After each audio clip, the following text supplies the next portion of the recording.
Well, obviously disappointed about our performance Saturday. Appreciate the fans that did come out and the support. We had a lot of fans there, and obviously we need you again this week. But especially after watching the tape, just seeing how we played, especially in the offensive side of the football. I thought defensively they caught us one time in a mismatch situation, got a touchdown, but for the most part, our defense did a good job, especially against the run. I think they averaged a little over 2 yards a carry. They had the one that towards the end, guy got out of a gap, but and I was pleased at how our younger kids played, our true freshmen. Kenneth Crawley had a good game. Marquise Mosley, Christian Powell, Josh Tupou, those guys, and Gerald Thomas. I thought they all played well, and look forward to them playing even better this week. So having said that, I'll open it up for questions now. We have a microphone for the media this time. We actually haven't done this before, so hopefully this will help the experience on the web, and everybody can also hear the question. John, what improvements? Can you say your name and where you're from? Ryan Thorburn, Boulder. Just kidding, Ryan. Go ahead. What improvements are you looking for from week 1 to week 2, when typically that's when you see the most? Yeah, that's when you'll see the most improvement. Defensively, better tackling. I'd like to see a few more turnovers. Offensively, we have to run the football, period. So we need to be better running the football. So that's what I'm looking from an offensive standpoint, and better with our protection. I thought Jordan Webb played well. He had some drops that hurt his stats. And then with his hip, he couldn't move. I think, he was sacked 5 times. A couple of them, if he had been healthy, I know he would have, got us some positive yards. So, but we still need to be better with our protection. So those are the things I'm looking for from our offense and our defense. About the offensive line play, and what you dissect, or what you saw when you dissected the tape. When you look at the struggles there, physical, technique, mental, what were you seeing one more than the other? I'd say it was more technique. I'd say it was more technique issues and assignment. And I just say assignments, just details of our assignments. Not necessarily not blocking the right guy, but just, like I said, staying longer on the double teams, or things like that. So those were the things that showed up the most.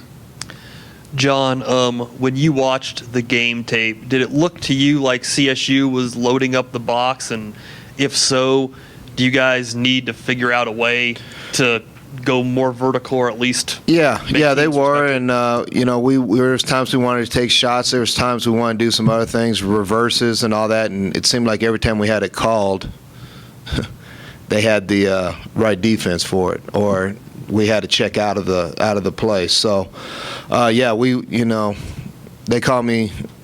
I say the offense coaches refer to me as Al Davis, because I want to throw the ball down the field as much as possible.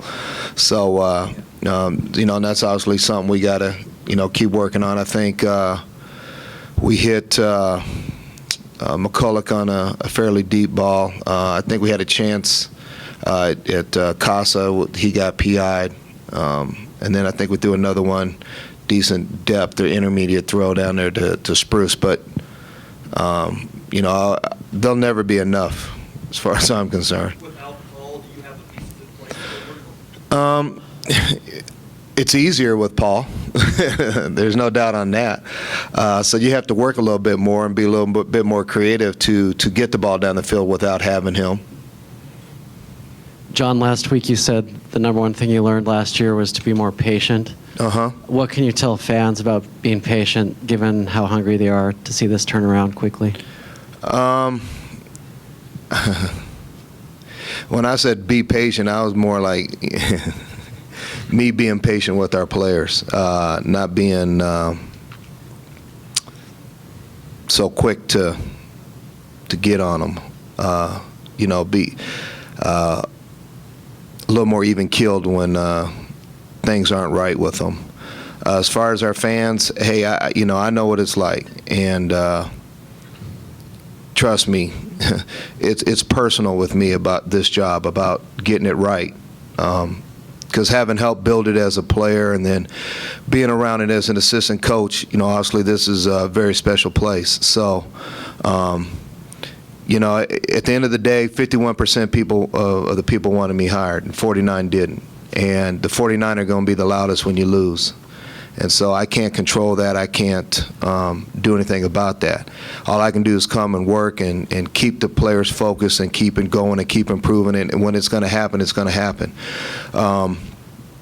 We have a lot of young players. We have a lot of things going on. But I say that there's some good players, and they can win games for us. And so I'm not going to change my standard. I'm not going to change my expectations. We should expect to go to a bowl game every year. That's what it should be like around here. So I'm not going to change those standards. I'm going to keep working towards that every year, every day. And I'm going to keep the players working and focusing on that, because you're always going to have adversity. Things don't always go how you want it to go. And it's still just one game. And if you let those kind of things affect how you prepare, if you let it affect how you see things or make you start changing your goals or your standards, you're not going to be successful in anything you do. And so I learned that early as a player, going through some of the things I went through here. It was some difficult times, but being a competitive person, someone that is willing to fight, to me, it's a no-brainer. You just keep grinding.